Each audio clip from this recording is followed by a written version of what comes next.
موقع الفرقان يقدم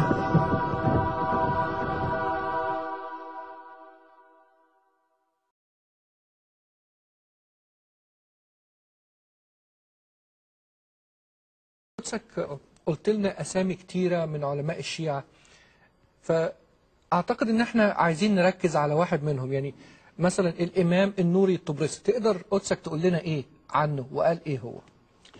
الإمام النوري الطبرسي، وأنا كنت أشرت إلى كتابه مرة قبل كده وكنا عرضناه برضه، وأنا بعرضه تاني قدام الكاميرا وهنشوف الكتاب بتاعه، وهو كتاب فصل الخطاب في إثبات تحريف كتاب رب الأرباب حسين محمد تقي النوري الطبرسي. قال إيه بقى؟ وهنلاقي برضه في موقع الشيعة اللي هو www.الشيعة.com. يقول الكتاب معروف من عنوانه طبعا كتاب فصل الخطاب، يعني الكلام اللي ما فيش بقى في إثبات تحريف كتاب رب الأرباب. عايزين عنوان أقوى من كده؟ إثبات تحريف كتاب رب الأرباب. وقد ساق في هذا الكتاب حشدا هائلا من الروايات لإثبات دعواه في القرآن الحالي أنه وقع فيه التحريف. وهذه بعض المقتطفات.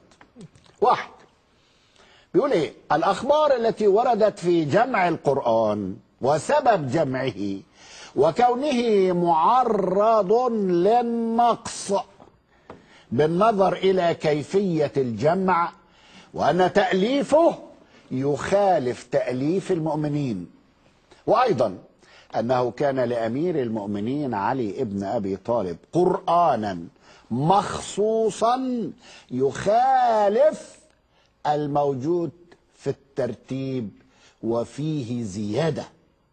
وقال كمان من العبارات أنه كان لعبد الله ابن مسعود مصحفا، ده غير علي بن أبي طالب، عبد الله ابن مسعود مصحفا معتبرا فيه ما ليس في القرآن الموجود حاليا، وأن الموجود القرآن الموجود غير مشتمل لتمام ما في مصحف أبي ابن كعب المعتبر عندنا.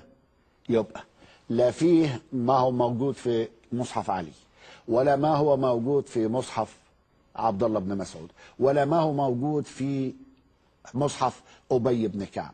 ويضيف يقول لك إيه؟ وأن ابن عفان لما جمع القرآن أسقط بعض الكلمات والآيات، وبين اختلاف المصاحف وما أخطأ فيه الكتاب. إن الجواب يسير في مقالته، لكن مشقته تعمي الملايين، فالحق أبلج مثل الفجر منفلق، فهل لجاجتهم في الحق تثنينا؟